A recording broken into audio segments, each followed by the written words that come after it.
அஸ்ஸலாமு அலைக்கும் வரஹ்மத்துல்லாஹி வரகாத்துஹு. பிஸ்மில்லாஹிர் ரஹ்மானிர் ரஹீம்.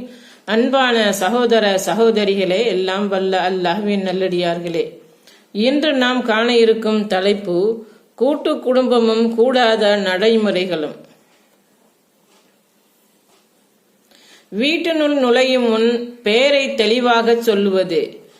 வீட்டு வாசலில் வந்து அனுமதி கேட்பவர் தான் இன்னார் என்று குறிப்பிட்டு தன் பெயரை தெளிவாக தெரிவிக்க வேண்டும்.